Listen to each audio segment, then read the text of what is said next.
জুলুম কি জিনিস, জুলুমের ফল বড় ভয়াবহ। জালেম বুঝে না জুলুম কাকে বলে, নির্যাতনকারী বুঝে না জুলুম কাকে বলে, বোঝা উচিত।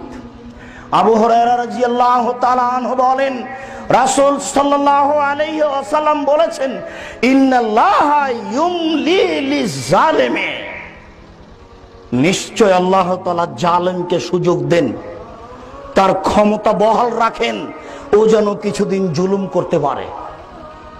এটা আল্লাহর নীতি। আপনি মনে করেন এত বড় জালেম তবু ধ্বংস হয় না, এত বড় অত্যাচারী তবু ধ্বংস হয় না। রাসূল সাল্লাল্লাহু আলাইহি ওয়াসাল্লাম বলছেন, জালেমকে আল্লাহ কিছু সুযোগ দিয়ে দেন। এই যে আখাজাহু লাম ইউফলিথু, যখন আল্লাহ ধরেন তখন আল্লাহ ছাড়েন না, তখন জালেম বুঝতে পারে জুলুম কাকে বলে। নিশ্চিত আল্লাহ তাআলা জালেমকে কিছু সময় করে দেন, তখন সে মনে করে আমার কিছু হবে না, আমি মানুষের প্রতি যতই জুলুম করি না কেন, আমার অধীনস্থ মানুষের প্রতি যতই আমি অত্যাচার করি না কেন, আমার কিছুই হবে না। কেন? আল্লাহ যা তাকে সুযোগ দিয়েছেন, এই সুযোগে এই ক্ষমতার আশায় সে মানুষের প্রতি নির্যাতন চালিয়ে যায়। যখন আল্লাহ তাকে ধরেন আর তাকে ছাড়েন না, জালেম বুঝতে পারে না জুলুম কাকে বলে, জালেম বুঝতে পারবে জুলুম কাকে বলে বিচারের মাঠে।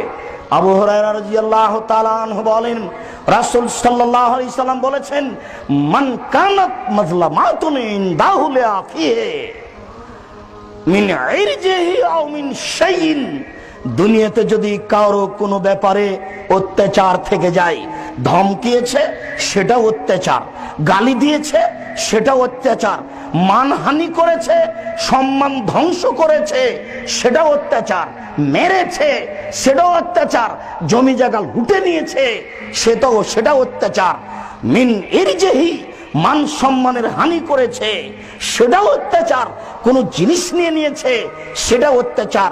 সাই যে কোনো ব্যাপারে, যে কোনো কিছুর ব্যাপারে যদি মানুষ মানুষের প্রতি অত্যাচার করে থাকে, আল্লাহর নবী বলছেন, ফালইয়াতাহাল্লালহু মিনহুল ইয়াউমা, আজই যেন সেটা সংশোধন করে নেই। এই ছেলে, সেই জন্য আমি তোমাকে বলেছি, দেখো এই বোকামি কাজ করতে গিয়ে, নির্বাচন করতে গিয়ে, আরো কিছু করতে গিয়ে, ধর্মের কাজ করতে গিয়ে কাউকে ধমক দিয়েছ, মুরব্বীকে বলেছ চুপ থাকেন, আপনি কি বুঝেন, এটাও তোমার হয়েছে অত্যাচার, এটাও হয়েছে তোমার নির্যাতন, আজকেই তার কাছে ক্ষমা নিতে হবে।